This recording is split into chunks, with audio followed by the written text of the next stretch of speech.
Dalam perang, tak ada yang lebih menyesakan daripada melihat umat yang mestinya bersatu, malah sibuk mengorek perbedaan. Iran, negeri yang selama ini sering dicap Syiah, kerap dijadikan musuh oleh sebagian kelompok hanya karena perbedaan mazhab. Padahal ketika negara itu berdiri tegak melawan kekejaman Israel, keberaniannya layak dihormati, bukan dicurigai. Ini bukan soal Syiah atau Sunni. Ini soal siapa yang berani melawan dan siapa yang diam membisu sambil menghitung keuntungan. Ketika Israel membombardir Gaza, menghancurkan rumah sakit, membunuh anak-anak, dan menghalangi bantuan kemanusiaan, Iran adalah negara yang berdiri lantang melawan.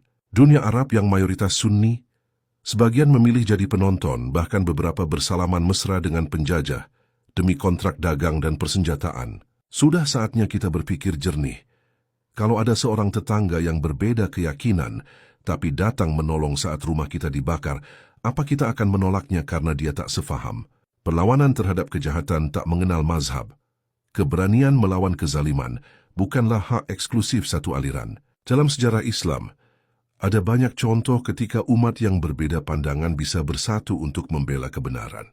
Tapi hari ini, banyak dari kita lebih sibuk mengkafirkan daripada membela yang tertindas. Iran memang bukan tanpa cacat, tapi dalam konteks perlawanan terhadap penjajahan, kita tidak sedang memilih imam salat. Kita sedang bicara siapa yang berani melawan dan siapa yang memilih diam dalam kepengecutan. Bahkan jika kita tak setuju dengan kebijakan politik dalam negerinya, kita harus bisa memisahkan antara keberanian melawan kejahatan dan soal-soal internal yang tak ada kaitannya dengan pembelaan terhadap Palestina. Bersikap adil adalah inti dari ajaran Islam. Jangan sampai kita ikut-ikutan membenci, hanya karena disuruh membenci.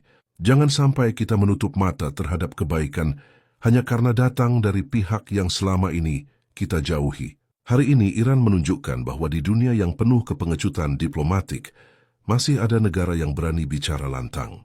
Kita mungkin tak harus memujanya, tapi jangan sampai kita menghina dan merendahkan hanya karena berbeda paham. Karena ketika bom jatuh di Gaza, yang dibutuhkan bukan debat teologis, tapi solidaritas. Jangan biarkan mazhab memecah kita dalam perjuangan. Sebab jika kebenaran hanya dibela oleh mereka yang berbeda keyakinan dengan kita, maka sesungguhnya yang salah bukan mereka, tapi kita yang terlalu sibuk membenci.